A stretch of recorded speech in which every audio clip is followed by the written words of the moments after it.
আসসালামু আলাইকুম, সবাইকে স্বাগত জানাই আজকের সংবাদ বিশ্লেষণে। নির্বাচন যত ঘনিয়ে আসছে তত বিভিন্ন চিন্তা চেতনার ডালপালা মেলছে। কে যাচ্ছে আগামী 5 বছরের জন্য দেশের ক্ষমতায়, কার হাতে যাচ্ছে দেশের ক্ষমতা? ক্ষমতার পালা বদলে নতুন কারো হাতেই এবার দেশের শাসনভার আসবে, আর তাকে অবশ্যই খুব দায়িত্বশীল আচরণ করে বাংলাদেশকে এগিয়ে নিয়ে যেতে হবে।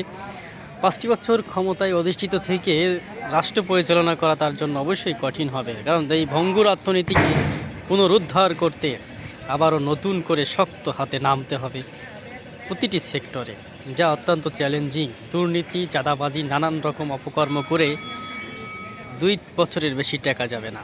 সে যে কোনো রাজনৈতিক দলই আসুক না কেন আগামীর 12 তারিখের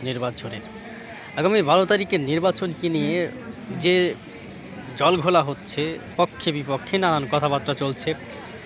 আপনারা জানেন যে আওয়ামী লীগ ছাড়া হচ্ছে এবার নির্বাচন।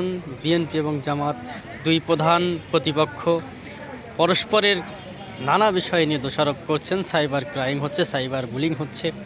এগুলো এড়িয়ে যদি রাজনৈতিক পট পরিবর্তনে তারা মুক্ত চিন্তা এবং আদর্শিক চিন্তা ধারণ করেন, সেটাই হবে দেশের জন্য মঙ্গলের। পরস্পরকে দোষারোপ না করে একটি সুষ্ঠু নির্বাচনকে মেনে নিয়ে আগামীর রাষ্ট্র পরিচালনা করায় গুরুত্বপূর্ণ ভূমিকা পালন করবেন। আর হা ভোট জয়যুক্ত হলে তো সেখানে রাজনৈতিক দলগুলোকে ভালোভাবেই অংশগ্রহণ করতে দেখা যাবে, তারা সক্রিয়ভাবেই সেই সকল জায়গাগুলোতে উপস্থিত থাকবে।